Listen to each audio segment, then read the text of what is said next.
Hello, Representative Peterson. My name is Sydney Christensen, and I'm currently a Master of Social Work student at Arizona State University. Recently, in one of my classes, we've been learning about social policies and how they're specifically impacting individuals within our community. And so I've had several friends that have accessed Supplemental Nutrition Assistant Program, also known as SNAP. And so as learning about social policies, I became really interested with this one. And through different assignments, I was able to reflect on what has worked with research to back up my thoughts on how SNAP has been working and ways it could improve. So this is why I'm talking with you today, to kind of discuss those points.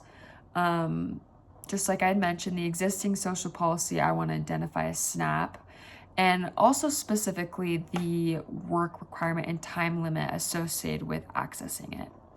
As we know, SNAP focuses on ensuring food for individuals that are struggling. However, it also emphasizes the importance of work and responsibility that comes along with accessing SNAP. Right now, if you're able to work a job and are in the age frame from 16 to 59, you are required to meet the work requirements to use SNAP. And the work requirement is to not work less than 30 hours per week. The FRIA 2023 adjusted SNAP so that the age limit extended to age 55. However, there would be exemptions for some populations. Policymakers of that also wanted to make sure that individuals that were inquiring SNAP, didn't have children, were also adhering to that importance of withholding a job. In 2024, SNAP actually had an average of 41.7 million people accessing it every month. If there were changes made to SNAP, it would obviously affect lots of people because so many people are accessing it per month. SNAP is currently not targeted to support certain groups of people. It's just people that are hitting the criteria mentioned above. And the losses that people experience based off the current requirements of SNAP are individuals that face unfair, sudden circumstances, including transportation, homelessness, sudden mental or physical barriers, loss of a job, etc. They might have a really hard time hitting these requirements, needing to access SNAP. A lot of the time, the groups that are being directly affected are low-income individuals that are underrepresented, homeless, or have an unstable housing status.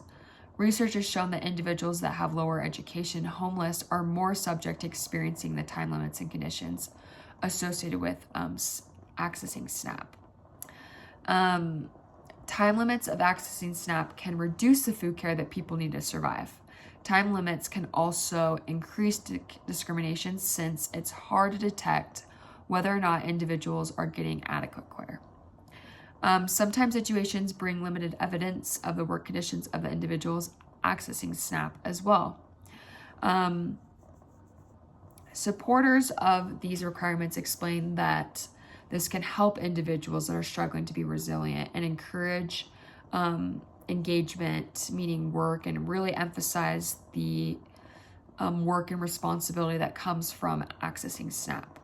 But there's also research that shows that people also argue that it can prevent some individuals from receiving adequate care, since sometimes it can be hard to detect some living conditions, like I mentioned above.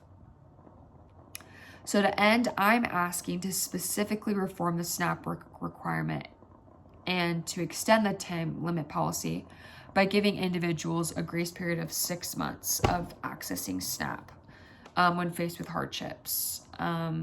This is when, like I had mentioned before, when they're kind of experiencing these, sudden hardships, that they're able to have this grace period to fall back on, with also still adhering to SNAP's focus on work and responsibility, because the goal is to access SNAP by hitting that 30-hour work week.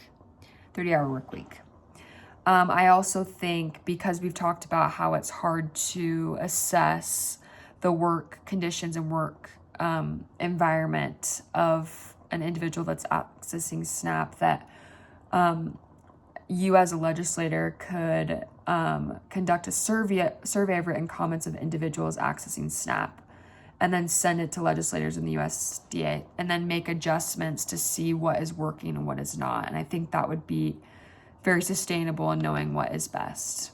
And so that is, yeah.